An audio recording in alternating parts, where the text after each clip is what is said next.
Voice of the Cincinnati Reds, and you're up for Late Night Reds Talk. Hello, everybody. Happy Wednesday night after that baseball game we just witnessed. But welcome to another fantastic edition of Late Night Reds Talk Live, part of the Believe Podcast Network, and brought to you by our good friends at Bet Online. Our partners at Bet Online can be the number one source for all your betting needs and sports information. Find all the latest odds and news and sports developments, including NBA Summer League, Major League Baseball, the latest fighting news, and even next season's early NFL futures. Head to the website or use your mobile device today to sign up and receive your 50% welcome bonus on your first deposit. Just use our promo code BELIEVE, that's BLEAV, to get the bonus and get into action. Bet Online, where the game starts. And our new friends, which surprisingly Nick was the one that made this relationship and not me, at Black River Baseball Cards. Baseball cards are back in Black River Baseball Cards is your number one spot to find the hits. Looking for Joey Votto cards? We have them.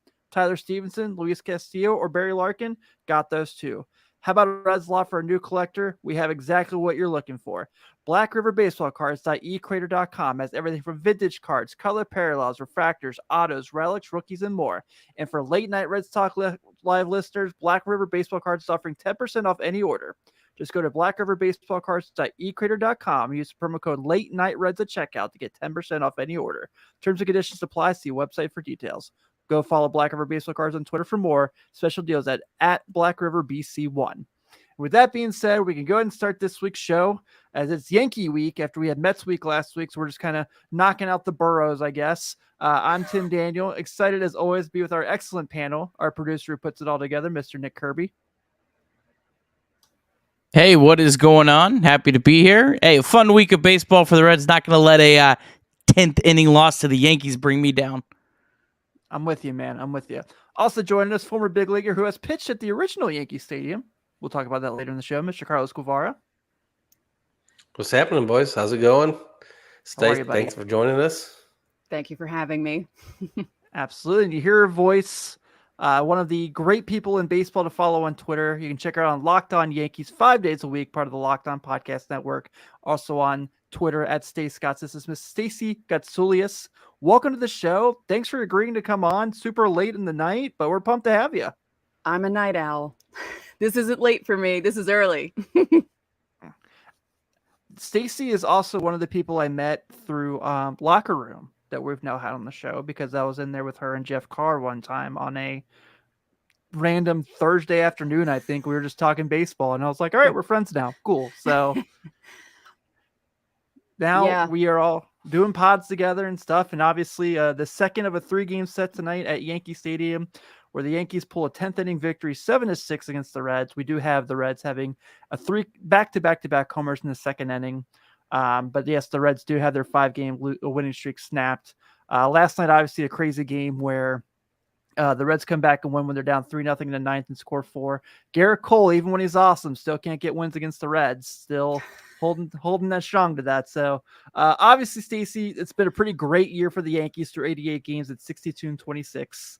They're obviously a team that's in the hunt, not only for the, potentially solid World Series contenders, but also at the trade deadline, which we'll be talking about a certain Reds pitcher who's being targeted by the Yankees as well. But when you look at this season, and obviously for us, our good friend Aroldis Chapman, who we got to see pitch tonight, is obviously taking a little bit step back in his role. And Aaron Boone is his record's making him look like a better manager than I hear Yankee fans complain about.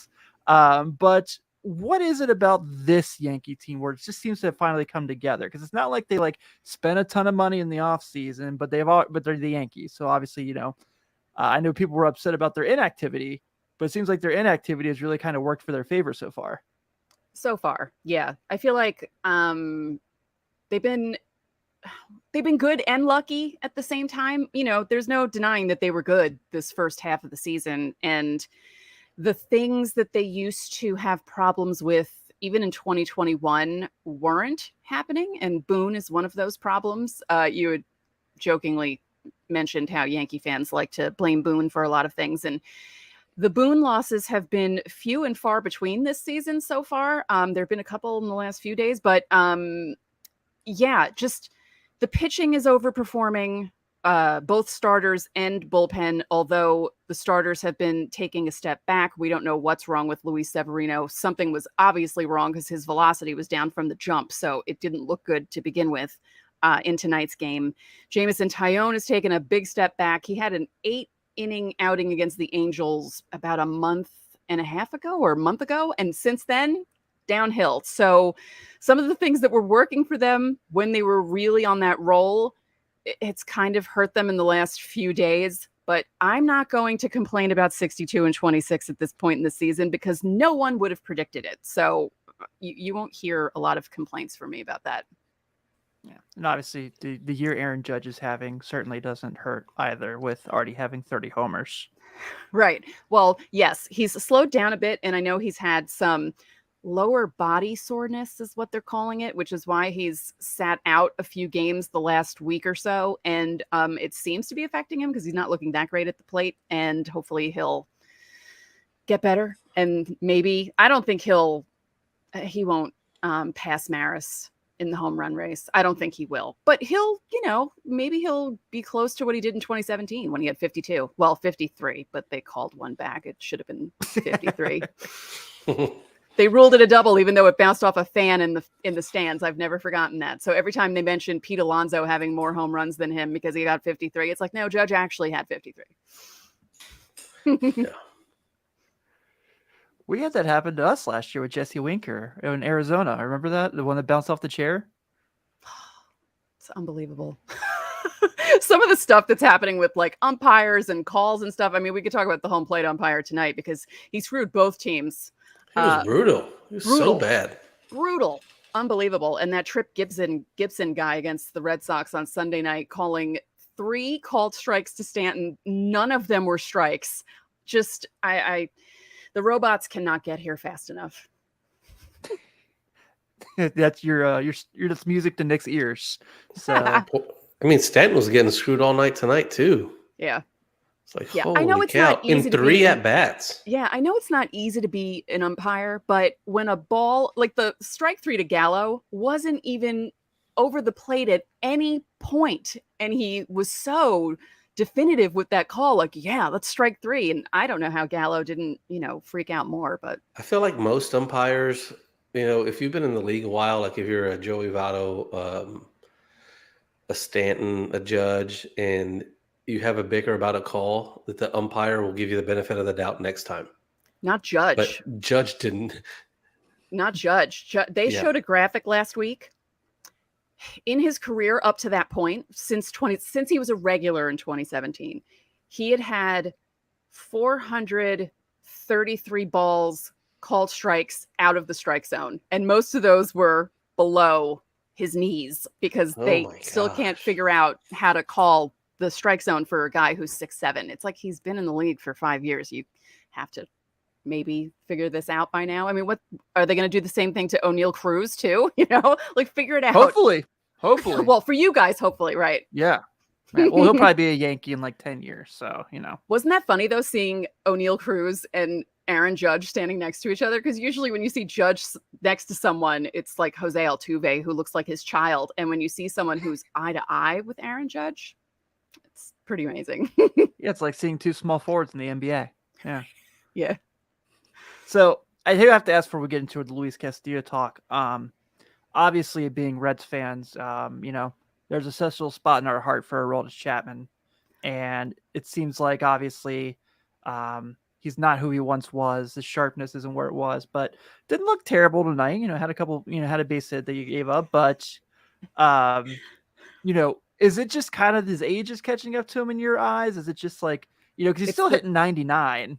Right. But he's not going to hit up 105 anymore, 103. Those days are gone. And it's, when you throw that hard and when you throw that much, the velocity is going to go down at some point. And it's just that, 20 years ago, the average fastball was like 89.5 miles per hour. And now it's up to almost 95 miles per hour. And, you're seeing these guys hitting 97, 98, 99 with regularity. And then when you see Aroldis Chapman do it, it's like, oh no, what's wrong with him? And that's just such a weird thing to think.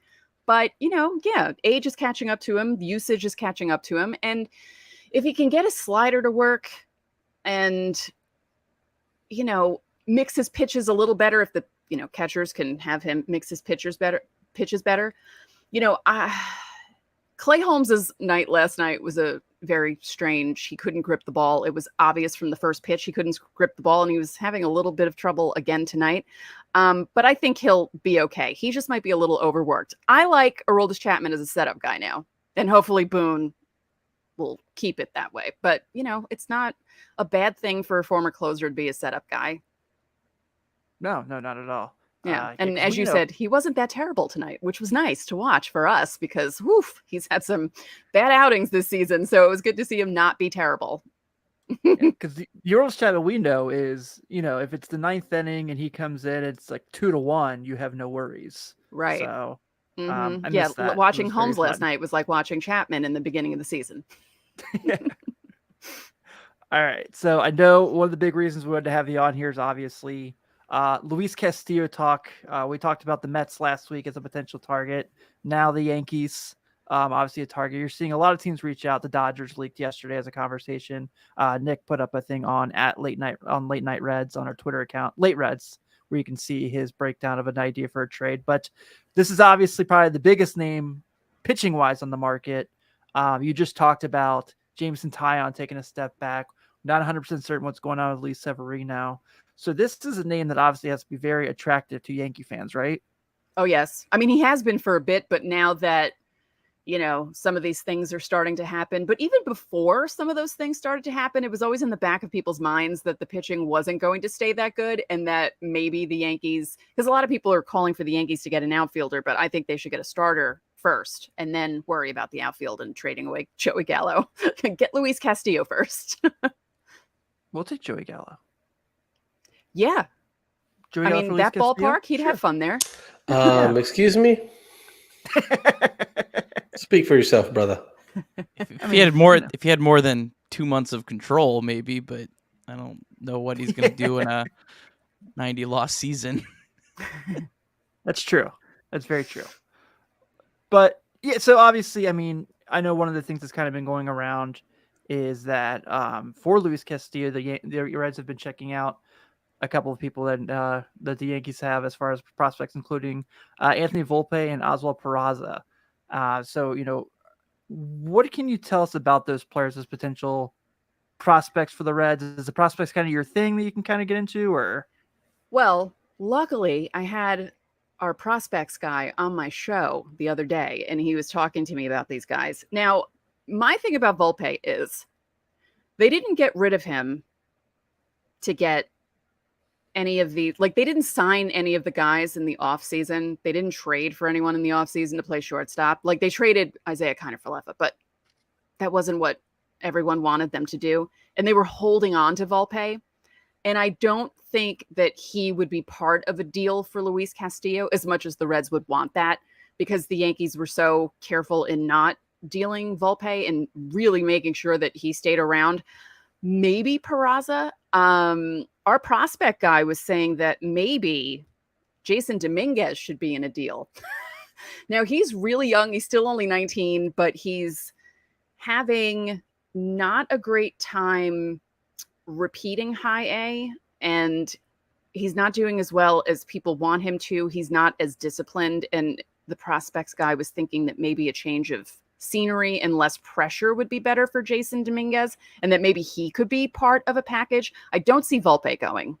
And I don't know, Peraza's doing really well. And I feel if Isaiah Kiner-Falefa, he made his 10th error tonight. If he keeps not doing that well at shortstop, I wouldn't be surprised to see possibly Peraza at some point later this season. But I don't know what kind of a package you could do for Luis Castillo. But I really think the Yankees would hold on to Volpe. I don't think he would be part of it. I can tell you that the last few times the Reds have made a deal with the Yankees involving prospects, it's been pretty rough.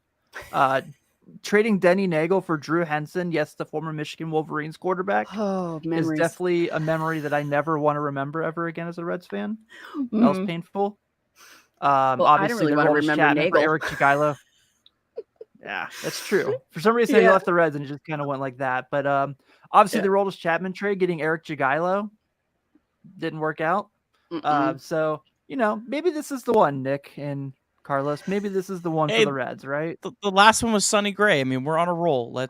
That was a major league player. I'm talking prospect. Hey, that was the last trade, though. Last trade. We're That's on a true. roll. The Sonny Gray one did work out for us far more than it did New York for him for some reason. Yeah, I was very disappointed in the Sonny Gray thing. I wanted things to work out for him. The pitching coaches were screwing with him. I think that if he had come to New York when it wasn't Larry Rothschild and it was actually Matt Blake, I think they would have done better by Sonny Gray and would have used his better pitches instead of trying to change his repertoire, which is what they kept trying to do with him. And it drove me crazy. So I was happy to see him go because I knew that it would be better for him to leave the Yankees, but it just annoyed me what they did with him.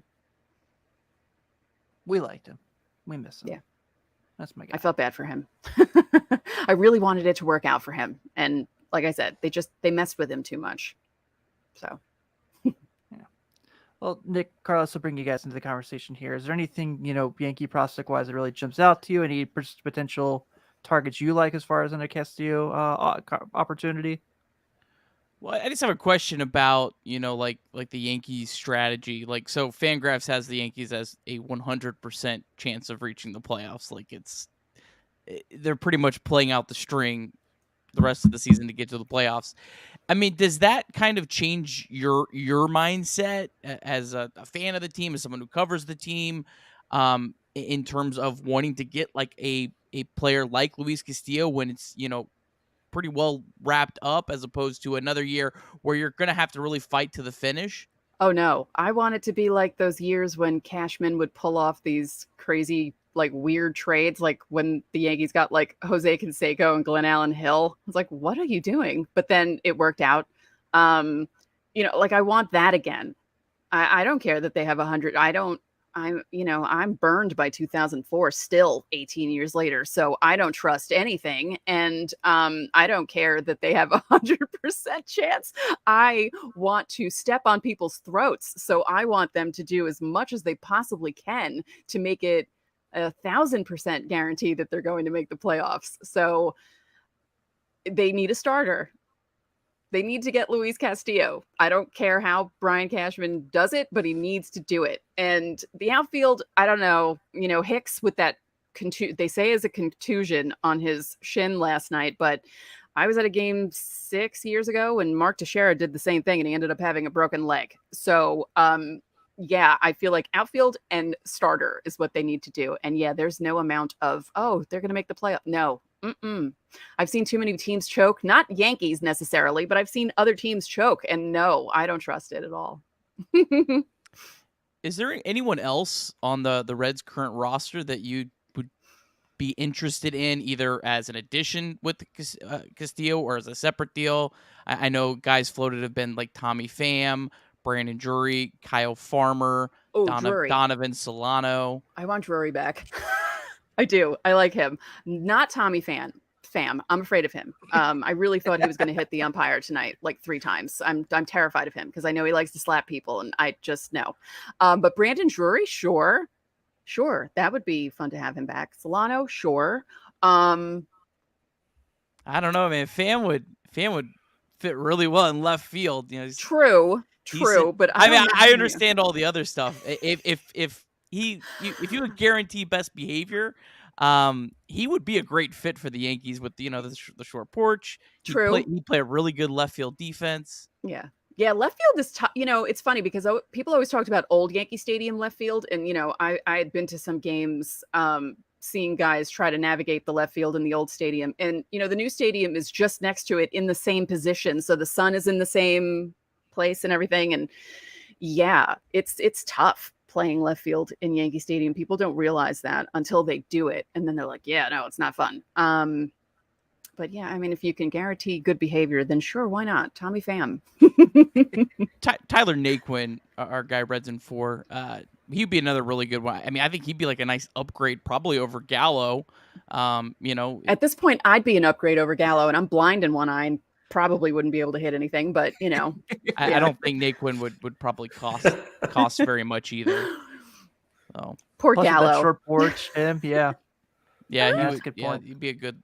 He could kind of have maybe not. I don't know. Obviously, not the same level as like Rizzo, but kind of that. I could see that being a really, really good fit for him and his hitter profile. Right. Yeah. That could. And all those guys don't have facial hair, so no changes when they go to the Yankees. Yeah. The thing about the facial hair, if you have a nice beard, I wouldn't mind it, but I don't like the beards that look like you can house people in them. That's just, I don't understand. I do understand the not wanting to shave thing. I get it because your face is sensitive. You don't want to have to shave every day. Yeah. I get that. But if the Yankees would allow guys to have close cropped beards, that'd be great. I mean, hey, they let Garrett Cole have his little bob that he has, and they never used to do that. But of course, they're paying him $324 million. And he's probably like, no, I'm keeping my hair long. They're loosening up a little bit, but I don't see the Yankees doing like a Charlie Blackmon sort of thing where they let that go. Like, no. But I really hope one day soon that they allow some facial hair because it's ridiculous that like they don't get guys. Like guys are like, I'll never go to the Yankees because I don't want to shave. And that's just so stupid that the Yankees be like, all right, then don't come here, or they make guys shave their heads or cut their dreadlocks off. Who was it that they did that to? And then they DFA'd him like 3 days later. I can't remember who it was. It was a few years ago. And it was like, what are you doing? Like, why? It's 2022 and George Steinbrenner's dead for like how many years now? 12 years. Like, get over it already. Then you definitely can't have Luis Castillo because he can't lose those luscious locks. Yeah. I don't know. I don't know why they do that. Yeah. And the mustache thing, I just saw the comment. For some reason, Jason Giambi had the mustache in 2008. It was like a whole thing that they did with that. And, they allowed that in the 70s and stuff too. Well, then again, guys in the 70s all had mustaches. My dad had a mustache too. I understand the long beard thing, but yeah, mustaches and regular beard should be fine. I think that's silly. Yeah. I understand. Yeah. Well, I have to ask you this before we get you out of here, and you've been awesome and really given a bunch of insight. I greatly appreciate it. So we got the Mets side of this last week, so I have to get the Yankees side. The fact that both teams are playing so well and both teams are having this awesome year. No, I don't want another Subway Series. What? No, I wasn't going there. Okay. What are things like in New York right now with both teams playing at such high levels?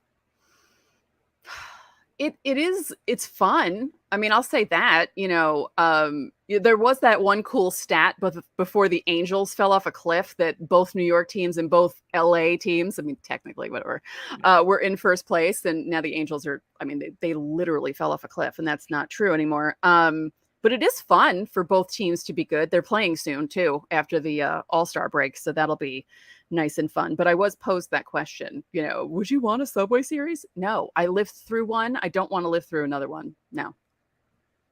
Can't do it again. I can imagine. Yeah. It was fun because the Yankees won it. But yeah. Yeah, it's kind of like I made the point last week. My buddy's a diehard North Carolina fan. He was like, I don't want to play Duke in the Final Four, but now they won in the Final Four. He's like, yeah, that was great. I'd do it again. It's like, of course you would. Right.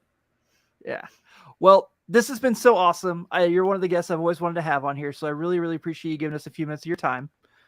Before we get out of here, though, can you please just take a quick second, shout out your show, where people can find you on social media, and anything else you want to? By all means, take a moment. Sure. You can find me at Locked On Yankees. We're on YouTube now. We're getting closer and closer to 1,300 subscribers, and it's fun to do the show. I make a lot of funny faces, and that's my thing. And you can find me on Twitter at Stace Gotts, STACEGOTS, because Stacey Gotsulias is too long.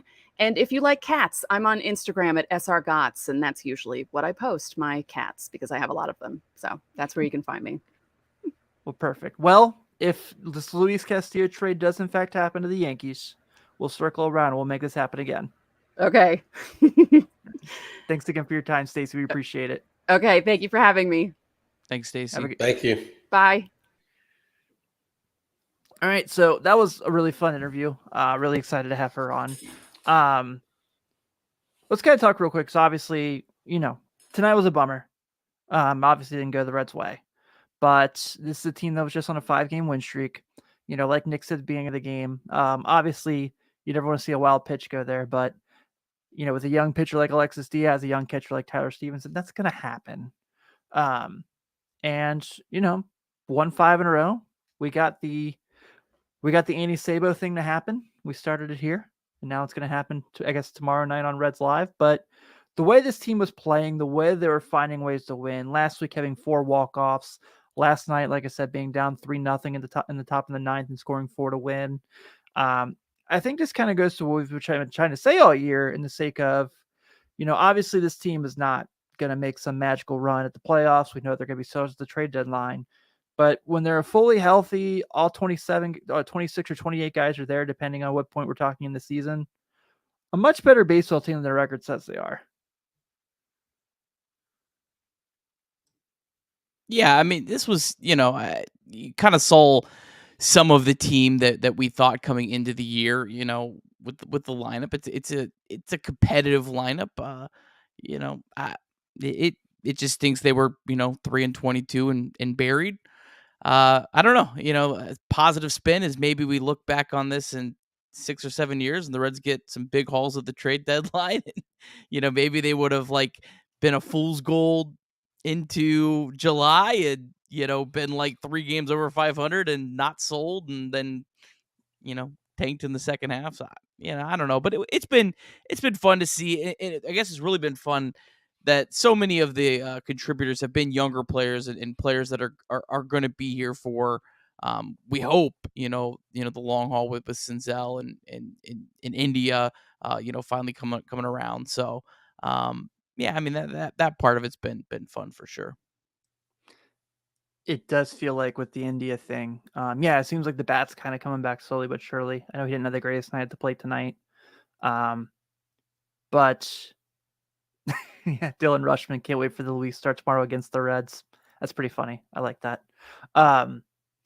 This India thing with the defense, it's like giveth and taketh, right? Like today, last night he pulls the double play that's challenged to win the game.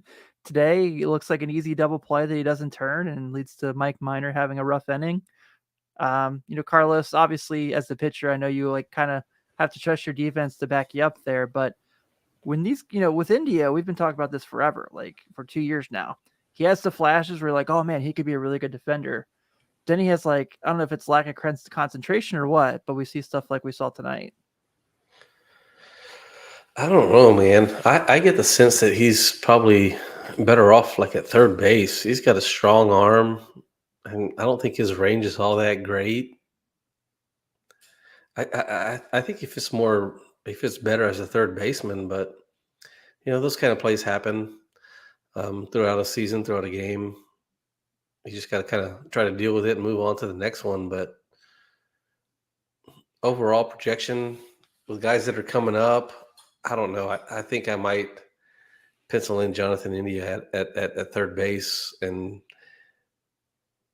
I don't know, maybe he gains a little bit more muscle, a little bit more weight, and becomes a power hitting third baseman instead of trying to be so mobile and being a second baseman. I feel like that might fit his body type a little bit more, but I don't know. We'll see. Never thought about that, honestly. That's not a terrible idea, because obviously he was drafted as a third baseman, but like every Red, just about, except for Joey Votto and Tyler Stevenson. But I mean, you see how much like he gained muscle over the offseason, and he noted it, and he looked noticeably bigger. And I don't know, maybe he got a little bit too much muscle, started pulling them, I guess, that he wasn't used to. But I don't know. I mean, I feel like he could be a pretty solid power hitting third baseman. I definitely think it should be a conversation. It shouldn't be a he's our second baseman. We're not going to worry about it. I mean, he's now at -11 career outs above average at second base, -4 this year. I've seen no signs of improvement. He made a great throw the other day that made me think, hey, the arm, I think would play it at third base. So I don't know. I mean, it definitely. I mean, if we don't see any improvement, I don't think they need to do it, mid-season or anything like that. But if there's no improvements, I mean, I think there needs to be a plan to maybe move him to third base or Resin 4. Kind of interesting. Maybe India's the first baseman of the future. I mean, hey, I guess, especially if he bulks up. I mean, he's like 5'8". No, he's 6 even. I honestly, those are good points. I feel less intelligent that I haven't thought of that, but you guys really make solid points on that. He's I could 2 definitely see inches him being shorter than Votto. 2 inches shorter. Come on. that's a lot, sir. I'll be polite.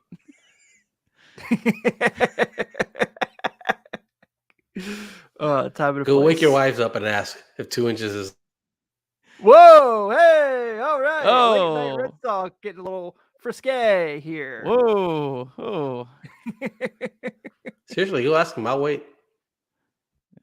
All right, long we're asleep. good, man. Yeah, same.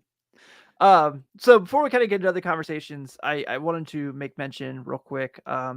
First off, I know the draft's this weekend. If you want to check out, Carlos talked about his draft experience last year. That's in the archives. You can find that. But also kind of cool that this week the Reds are in Yankee Stadium. I've talked about it quite a few times on the show in the past, and obviously, but Carlos, you've actually pitched in the sacred halls of Yankee Stadium. You pitched in Classic Yankee Stadium. It's last year. I've made mention quite a few times. You struck out Alex Rodriguez, obviously there. You faced Derek Jeter. But obviously kind of having that experience as a guy who grew up as a baseball fan, obviously, we knew what the Yankees were. They were kind of the bar.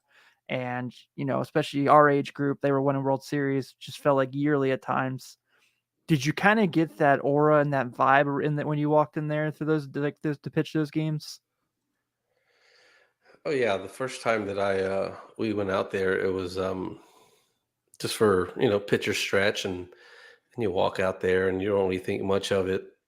You get out there and there's a couple of fans, but you stretch and you throw, get your work in, and then you're kind of like looking around and seeing what's all about, and then you're like, damn, I remember these sights from movies, and the next thing you know, the hitters are out and they're stretching, and it's time for BP, and I'm still out there. Like, I've already done my work, and I remember it like it was yesterday. It was just, I'm sitting there in left field, and people start yelling, heads up, and like Trevor Hoffman reaches up, sorry, name drop. He reaches up like above my head and catches a ball, and he's like, hey man, you got to pay attention. I was like, oh shit. Like I lost where I was at for a second, because it was just like, you've seen all these movies, you see all these clips, you see all these commercials, everything you see growing up is Yankee Stadium, Yankees in the playoffs. Baseball is Yankees growing up, for people like my age. And Trevor was like, just take it in, man. I got you the rest of the time. And, like, I'm just there, like, just looking around. And then, like, that day I get called in to pitch, and nothing bothered me. Like, I remember as soon as I started, like, took my jacket out, started getting warming up. These guys are like talking about my sisters. They know them by name. Like, they didn't say anything like too bad, but the fact that they knew my sister's names, I'm like, oh my gosh, this is crazy. And so warm up, get out there to the game, throw my inning or whatever, but I had no recollection of what was really going on. it was just all so fast. And then I get in the dugout, and I knew I was done. And I'm just sitting there, and I'm looking. I'm like, oh my God, I just pitched in Yankee Stadium. Like, I walked down the same tunnel that so many greats have ever walked down. And it's just like the movie shows. It's like this wide the entire way down. You have light bulbs that are like flashing because there's water and like mildew and nasty stuff like coming through them, and they're like flickering. And you're walking down, you hear your keys go, and you just think of like all the greats that have done that. I mean, Yankee Stadium was there forever. And I walked down the same path as them. Like, I'll forever be grateful for that moment. That's pretty freaking cool, honestly. Is there a different aura, like, when like Derek Jeter comes to bat? 'Cause I know you faced him. I know it didn't go your way, obviously, but like you hear the classic number 2, all that. What is that? Is that like kind of like an experience in and of itself? Like during the moment, no, I didn't really care. But whenever I sat down, like I said, like I remember hearing it, number 2, Derek Jeter, because he still had him. I'm sorry, I forget his name, but he had already Yeah, I've heard passed so. away by then. But Derek Jeter still had his recording playing him coming up to bat. It was like, number 2, Derek Jeter, number 2. It's like, that was pretty cool. That was pretty cool. And of course, yes, you struck out Alex Rodriguez, which we love to mention because he's not the most Hey, lovable but I'm in the Hall of person here. Fame. I gave up a hit to Derek Jeter or whatever. Yeah, right. You can give up hits to worse guys, and it's pretty okay. Bob Shepard. That's that. Oh, that's the. Okay, yeah, perfect. Thanks, Nick. Yeah. Well, thanks for sharing that, man. I just wanted to make sure we got a chance to talk about that because it's obviously pretty cool when your buddy pitched at those hollowed grounds. So I want to make sure I kind of got to talk a little bit about the experience there as well. Ooh, before that outing, I accidentally tipped over a bookshelf. Like Adrian Gonzalez was there watching tape before the game, and my locker was like right there next to him, and I didn't know it was like a makeshift locker that was there, and like I leaned against it, and it tilted over, and it hit him on his head while he's watching film. I'm like, oh God, I just killed our best player. I'm out of here. You didn't get DFA'd though that day. Not then, shortly after. Yeah. That's really cool, man. That's a really neat experience for sure.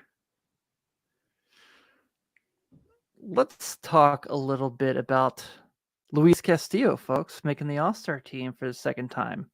Obviously pitching tomorrow for the Reds, not against the Reds, as was mentioned earlier in the conversation, Dylan Rushman. But obviously, been lights out of late, really. You can make the case he's been maybe not the best pitcher in baseball of late, but pretty damn close. If this truly is the end of the Luis Castillo run in Cincinnati, like it sounds like it's going to be, I'm really going to miss him. It's been really awesome, but just seeing him go out the way he has for us has been pretty freaking cool, especially considering he missed so much time this year with injury. To see him doing what he's doing is pretty great. Pitching really well at the best possible time for the long-term future of the Reds. Thanks, Yeah, no Luis. kidding. Oh, Top pitcher on the market for the trade deadline, we'll take it. Yeah, hopefully he goes out and shelves tomorrow and really showcases himself. And I just, I'm excited. I'm excited he made the All-Star game. I think the Reds have to trade him. I made my piece on that. I hope there's a massive bidding war the next couple weeks and, get some franchise changing pieces back. Yeah, I'm with it. Are you guys kind of surprised Brandon Drury didn't make it? I mean, I think I mentioned a couple weeks ago. I thought Castillo could be just because they often when you're the last place team they just take a pitcher, Right. So I mean I'm not surprised. I wouldn't be shocked if Drury still finds his way on there with injury replacements. I mean Drury's having a great season, but like there was other guys that were probably bigger snubs like Austin Riley. Although I think did Austin Riley get added? He might have gotten added. Yeah, I'm not sure yet, but yeah, he wasn't a big snub compared for his position. He wasn't Joey Votto 2010 Oh snub. God. You know, like nothing like that. I mean, so overall, I think the Reds typically have done pretty well in these games. I remember the Reds were like in last place and got 4 All-Stars one year. Yeah, the Scooter year.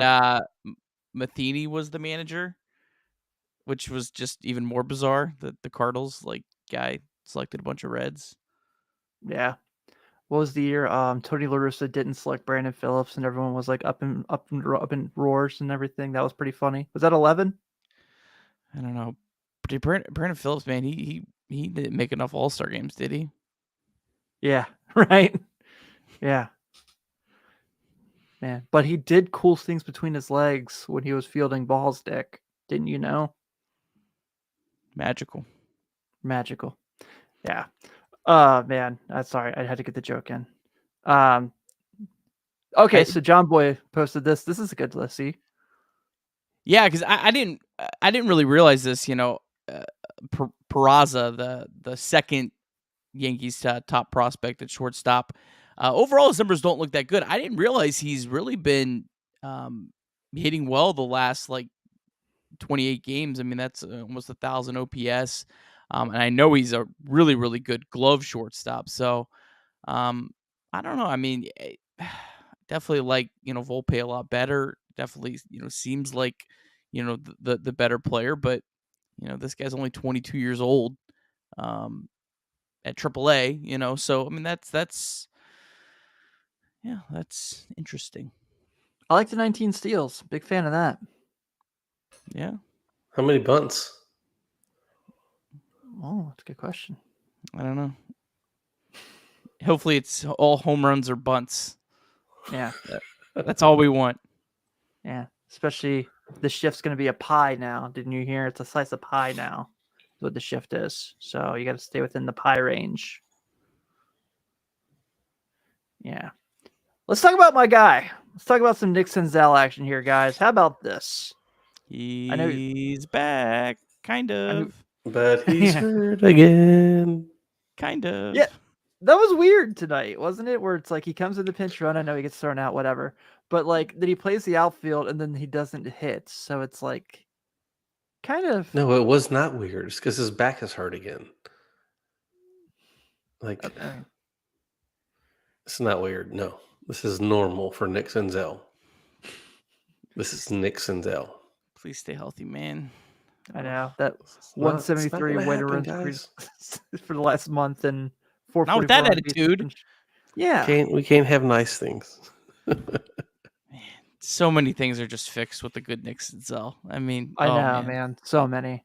Him in India, if they're good, it's it's different trajectory. I mean, yeah, for sure. But been really fun to watch him play of late. I know the power isn't where people want the power to be, but the contact rate obviously has been solid. The speed has been be able to show off a little bit. Maybe not so much tonight, but it was a roll to Chapman, so I'm gonna let that one slide. When he picked him off, but no, what the fuck was he doing? No, that was weird. No, it was it was definitely let that slide. It's my love and my heart for Aroldis Chapman. That's why I'm letting it slide. Anyone else? If that was a high school kid, like the seventh batter in a high school lineup, a high school coach would rip his ass for getting picked off at first base like that. Much less in the big leagues. What are you doing? The way his shoulder moved, it was like, oh, yeah, that's happening. He's out. That was terrible. So bad. I don't want him stealing bases. Why even risk, especially this season? Just you take 1 foot off the bag and that's all you need. He was trying to do something because Stuart Fairchild's coming for that ass. He's coming for that starting spot, baby. I think there's going to be a couple outfield spots available. Yeah, probably a few weeks. But yeah, they're going to be competing. Yeah, I don't think so. I think they might be hanging out next to each other. Seriously, just stop stealing bases. What's the point? He doesn't need to steal. Just get on base. Do the softball. Just stay on the bag. I don't care. It shows grittiness. Cincinnati Steel needs all grittiness. days. Show something. Yeah, it's just something. I've never seen a worse base runner with 80th percentile speed. Yes, Reds in 4. We talked about this last year with Carlos about just fast guys who had an inability to steal. He talked about Chris Dickerson in the minors for some reason was super fast, but also had the same issues. Chris Dickerson. Traded for Jim Edmonds, right? Yeah, traded for Jim Edmonds. That's a weird ass trade in Reds that's history. a whole nother conversation there. Well, it's after midnight. I mean, is it allowed? Yeah, I mean, I might have to turn down the lights for this combo. Oh, oh well, I guess we'll get to some Brandon Drury conversation here because obviously this is kind of the another one of the Reds players who's getting a lot of trade conversation. Rumored to show interest are the Dodgers and the Giants, and we've been talking, Nick, all year. Kyle Farmer to the Giants. Is this the possibility of a combo Drury Farmer thing here happening? Is this what we're getting at with this? sure. Yeah. I'm fascinated to see Me too. what Brandon Drury gets because I have absolutely no idea. It's just you have a player with like no track record, but is hitting really well. The Statcast numbers support that it's not some like fluky thing, at least with what he's done. He's cheap as hell. Like he's not like he's gonna cost a team like $300,000. Like that's it, and he's like a starting caliber player. Like, yeah, but this is only 1 year of control, so it's such a weird trade prospect, and I'm fascinated to see. What do you think about extending him, offering him, just for another year, maybe 2 more years into 24? Because that's probably going to be pretty cheap. You could probably throw him in between $1 million to $2 million a year, maybe maybe just 2, whatever, for the next couple of years as a guaranteed contract for a guy who has never had one, as opposed to what you're going to get in return for him. I mean, what are you going to get? Like a 25th ranked prospect? Yeah, and you're going to be looking know. for guys like him next year, even though you're going to be rebuilding. And then even in 24, you're going to be looking for guys like him. You have him here. He's hitting very well. He's probably the best that you're going to get him. Maybe throw some money in front of him. See if he stays. I kind of agree with this, honestly. You could also trade him and try to sign him in the offseason. I mean, that's happened. Like Alex Wood. Or Aroldis Chapman. The Dodgers traded him. Yeah, the Yankees Aroldis Chapman. I mean, but what are you going to get in a trade? I mean, something. Like what? He could lower his value somewhere else. Trade him to San Francisco. He struggles hitting there. But okay, right now at his peak, what could you get for him? Like what? He's a borderline all-star player. What can you get for him for the next 3 months? I have no idea. I'm fascinated to see. There's not really like a track record for this type of player getting moved. That's this cheap. Like, like he has like a higher OPS than like I think Chris Bryant had last year. I'm not saying he's Chris Bryant level player, but Chris Bryant cost a ton of money, like $7-8 million for 2 months. Brandon Drury is costing a team nothing. So I don't know what his value is. I mean, I think you got to shop him and see. I'm not against signing an extension, but you also got to factor in that you could, potentially sign him again in the offseason. It doesn't. You can trade him and still. I mean, you can, but if you offer that now, it matters. Like while he's wearing a Reds uniform, if you say, "Hey, I want you here," that matters to a guy. Sure. I understand that. I just don't see what you're going to get for him. Like, even if he was named an all-star, what are you going to get for 3 months of Brandon Drury? 3 months of Brandon. 3 months of Brandon Drury at almost the league minimum, though. I mean, that's a big factor in this. Is a lot of these teams, maybe not the Giants and the Mets and those type of teams. But some of these other teams that are in contention, the Mariners, their payroll's lower than the Reds. Like they would love a player like Brandon Drury to add, into their mix of guys that's not going to cost them the money that they, have or Tampa. don't or refuse to spend. Yeah, Tampa would be the type of team that they're not going to spend the money. So I don't know. My Mariners, could they use? Every team could use Brandon Drury. He can play third base, second base, outfield, first base. I mean, I don't know what team could not use Brandon Drury. Probably give you an inning or two. Yeah, why not? Yeah.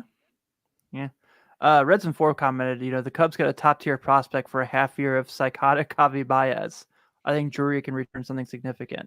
That's a fair point. And like we said, like what Nick said, it's like there's no way of telling what this what if it's like how high or how low his like trade value is, just because you don't see this kind of thing happen. Where this the guy who signed was got an invite to the major league camp on spring training on a minor league deal, and was a borderline National League All-Star. Like it's not common at all. I think that's why it'll make it super low on the return, because everybody's expecting him to come down. Even the Reds. Everybody's expecting him to come down to what he was. And I'm not saying you're wrong by any means with that. Yeah, because like I said, it's just so fascinating. Yeah, that's why I would rather say, you know what? Here's $2 million for next year. You want to come back? Sign this now. Okay, what if he denies that? Then you trading him? I think you're doing both. I think you're doing both at the same time. Yeah, I agree. I'm all for offering him something. Maybe it's something that's low like that. I don't think he would accept that right now. I mean, I think he probably wants to, unless you're offering him like a couple years at, maybe 10, 15 million. I don't think he's accepting that right now. I think he's going to want to finish out the season. He's at a weird spot because he's never done this in his career. So he can be like brave and bank on himself, and that could totally screw him over because he's never played at this level before. And if he banks on that, says no, I don't want to sign an extension, and then he goes back to his normal numbers, he's going to leave $1 million on the table. Yeah, he has earned 5.7 so far in his career, so which is kind of surprising. I would have thought he made that much, but yeah, same. He got a 2020. He got a $2 million in arbitration. They got DFA'd after the season, but there's that. So kind of moving forward. That even further proves my point. It's all about the money. Get your money when you can, Brandon Drury. Take care of your chicken. Give him a little bit of money. As Marshawn Lynch said, take care of your chicken. Right, Carlos? I want them to trade someone and then them sign him back in the offseason because I think that'd be fun. It could be Naquin. Well, we always want that to happen, but it never happens. Ever. That was like the old Hal Morris. Like they would always get rid of Hal Morris, and somehow he'd always find his way back to the Reds. Yeah. Yeah. I don't know. The grass isn't the field isn't always as friendly. Other places. True. Yeah, it's true. Other guys who've been talked about for potential. Both parties do a 2-year, $12 million. I mean, I think if like Dick just said, Brandon Drury's made 5.7 his whole career. If he's getting 6 a year, I think he's probably pretty interested in that. Yeah, I mean, he'd sign that tomorrow.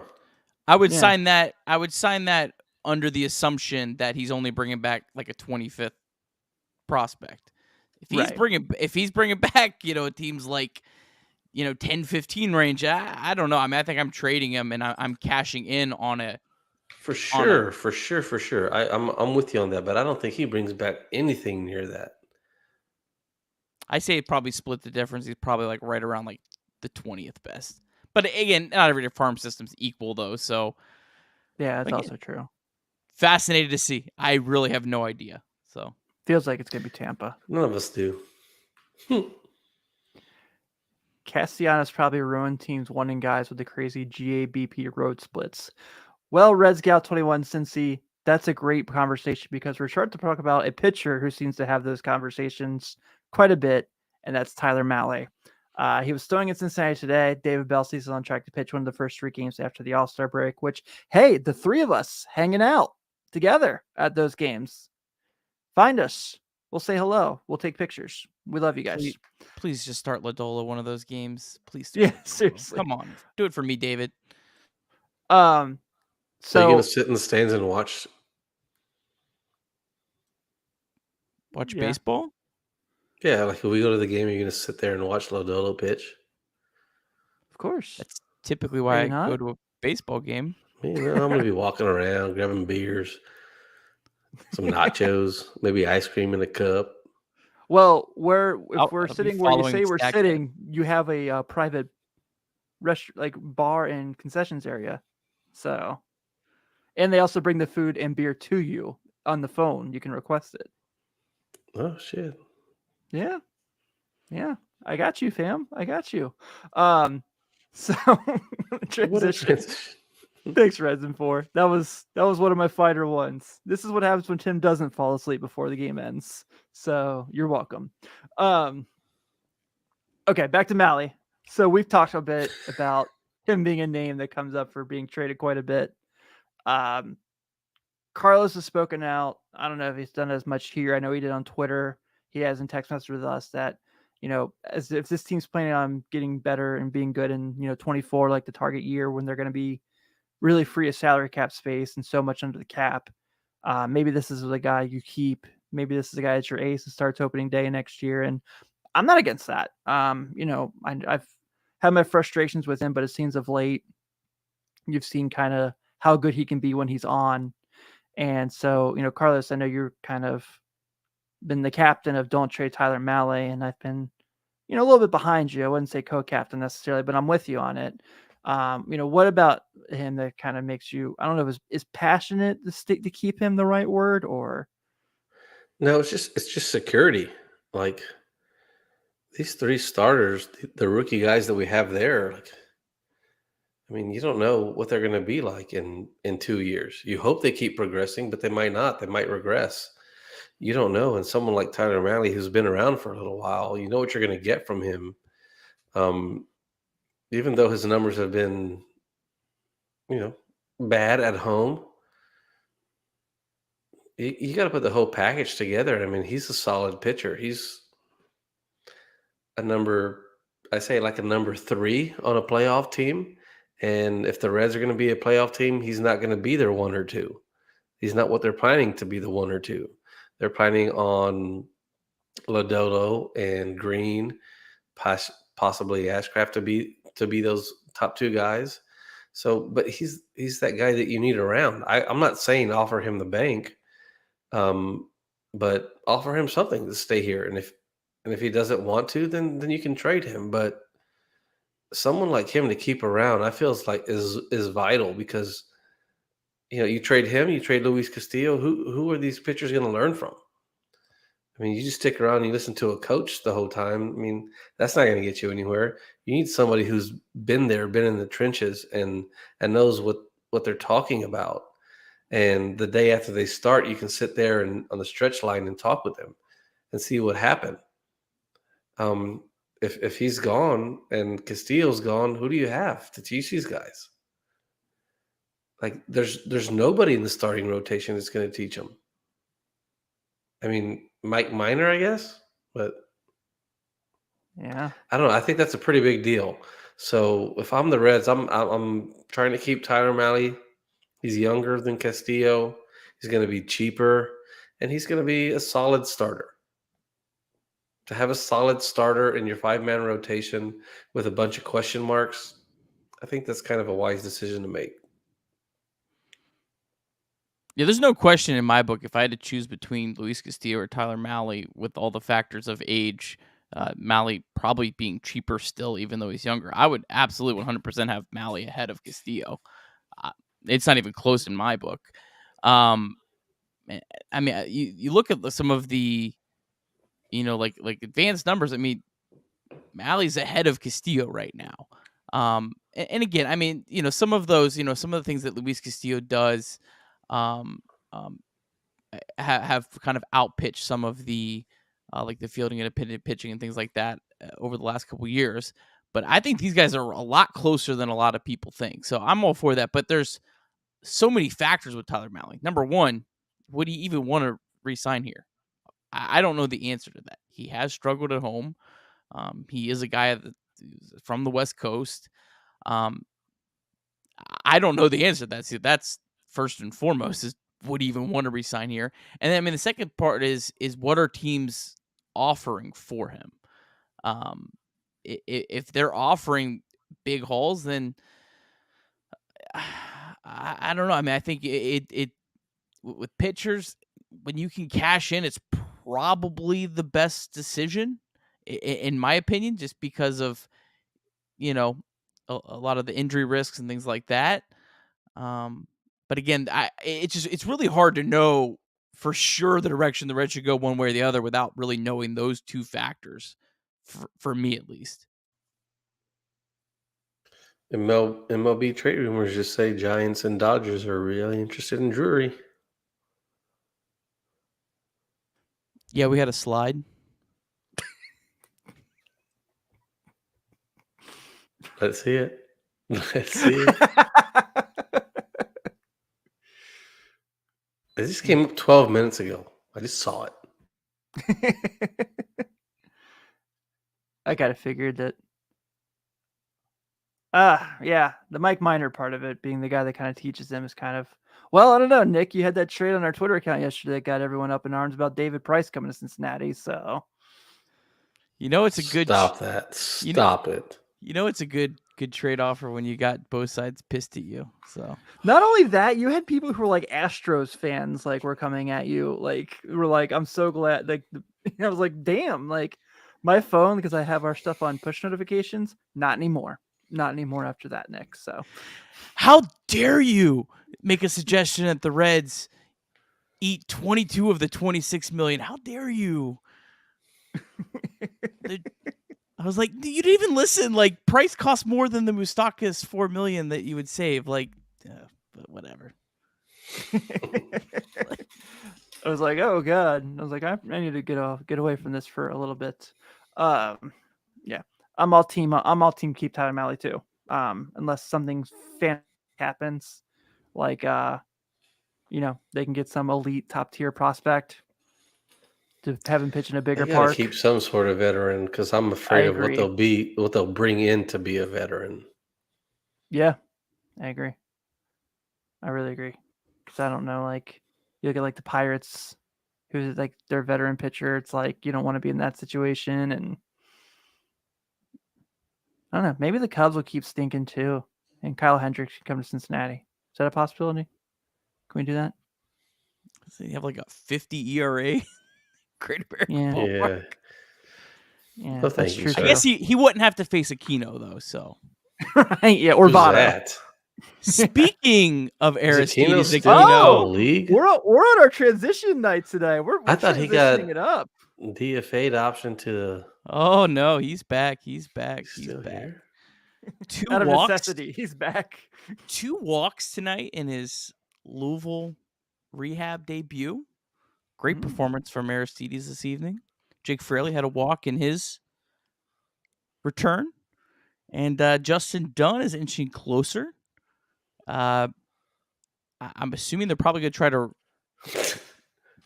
keep him. Justin Dunn, go ahead and stay in Louisville for a little while longer, brother. What is that? 11 inning pitch, 9 hit. Oh. Ew. Rehab starts. It's not a rehab start when you're not a big leaguer.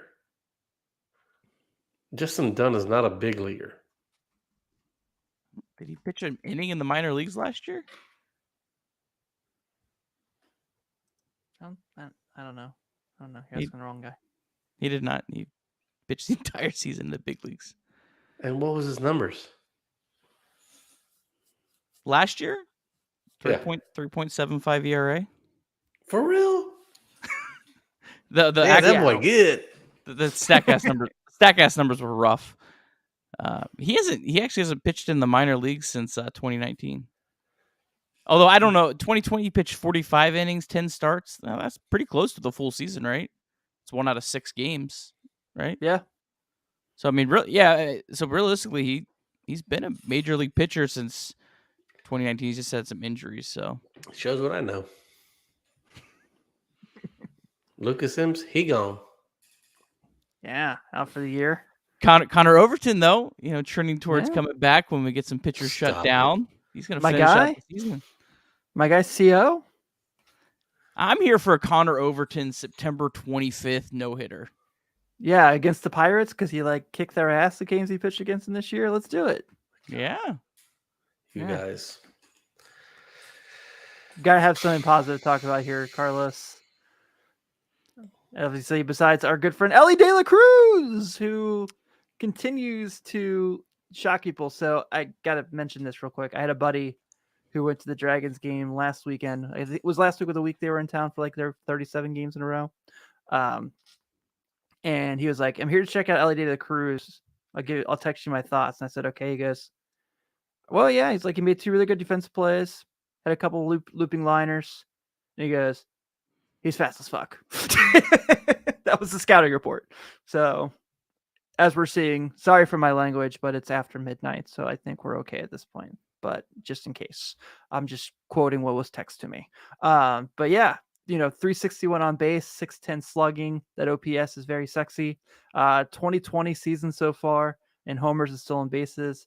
Aram Layton did say, he's probably gonna he's a better prospect than Jason Dominguez, and like Stacey talked about earlier, right now it's looking like it. So Yeah, I think he's up to 21 in the Baseball America update. Probably going to climb even higher than that. I mean, he hit 5 home runs in the last week. So, yeah, De La Cruz will be in the Futures game on Saturday. yeah, Available on Peacock along with Andrew Abbott. And then I have a feeling he might be bumped up to Chattanooga after that. Sounds like that would kind of be a good transition point. I was listening to the Dragons broadcast on my way into the to see the Dragons yesterday. Of course, Elio De La Cruz did not play. Thanks guys for that. And the Dragons play-by-play announcer was speculating on that, so that kind of made me think, maybe he thinks there's something going on there. So, look at those and then- Alan Serta numbers. Look at that OPS. yeah, Serta is really killing it power wise. He's got a really high walk rate. I think it's like 17%, but a pretty high K rate as well. So a little bit of good and bad there, but yeah, I mean, he's on the 40-man roster. So hopefully he continues to progress. Maybe he can kind of get into the mix, maybe some point next year. That'd be kind of cool. You're hitting 219 at AA. You're not getting in the mix, buddy. It's 372 on base percentage, though. Hitting 219. Okay. And then a guy I threw in there, Matt Nelson. He was the only guy really in Dayton that stood out yesterday because they had 3 hits. They got dominated with De La Cruz out of the lineup. But he did throw out 2 runners. He looked really, really good. Me and Joel Luckup actually was sitting next to each other. We were both very impressed with him behind the plate. He was the first round pick, the comp pick in the first round last year. I think he's obviously still got a long ways to go with the bat, but really was impressed with his defensive ability. Were y'all wearing scout unis? Were y'all wearing Hawaiian button downs, straw hat, Radar gun, just taking covering notes, their faces. Yeah. stopwatch? I had a For no polo. apparent reason. I had a polo because I was, I was on my lunch break at the game. So Dang it. You got to go all out, Nick. Yeah, bro. Come on. But yeah, and then of course Chase Petty continued to make that Sonny Gray trade look very, very nice for the future of the Reds. So hope that keeps up. All right, that brings us to the remaining schedule before the All-Star break, where they have one more game tomorrow in Yankee Stadium. Luis Castillo potentially will be making his next few starts as a member of the New York Yankees in Yankee Stadium after this, like we talked about earlier in the show. And then after that, you get to see the 3 young guns go against the St. Louis Cardinals with Hunter Green pitching on Friday, Nick Lodolo Saturday, and Graham Ashcraft Sunday. going against Andre Palante, Miles Mikolas, and Steven Matz. So, and then of course they're off Monday, and the All-Star game's Tuesday, and they come back and play St. Louis again for 6 in a row. So that's when the boys being the 3 of us, will be in GABP hanging out, celebrating my birthday, having some beers, watching baseball, watching trade rumors. Yeah. Yeah. We're having a hard time doing an emergency podcast. We'll go to Carlos's hotel room, wherever that is. I'll just put my equipment there just in case. I'll pack my mic. I got plenty of extra mics, so you don't have to worry about bringing anything. Awesome. Yeah. So obviously a lot of fun there. And then, as always, if you're really enjoying the show and you're really supporting the brand, which we're very grateful, we're seeing some sales pick up there. Go ahead and check out latenighreds.merchmake.com, where you can get t-shirts, sweatshirts, dog bandanas, Carlos, dog bandanas, coasters, shot glasses, things like that. So you guys wanted a big red platoon t-shirt, we got one up there for you, in multiple colors as well. So check those out and show some love for the team. We definitely appreciate it. This has been a really fun couple of weeks to talk about the Reds. I'm not just saying that because I was the one that booked our 2 guests, but actually had a really good insight on the New York teams with the potential Luis Castillo trade market back-to-back weeks. So that's been a lot of fun. And then of course, like we said, so we were the infamous podcast that asked Miss Annie Sabo how many wins it would take for her to break out the rec specs, and she said 5. So she did tweet. It sounds like she'll be breaking those out tomorrow on TV. She didn't say pre or post game, so you have to watch both. I know we will be, but yeah, how the Reds. relieved were you that they didn't win tonight? I'm a team player, man. Even if I was drinking a lot of bourbon that night, if they won 3 more games. I mean, I was gonna have to explain it to my wife, but I mean, it's on wax. You can't back out of wax. You wait till that late. Tell them about that September schedule, Nick. Oh, yeah, you're right. Might as well go and schedule the appointment for mid-October. Who do we got in September, Nick? Just not sure we're gonna have the pitching to get 8 wins in a row.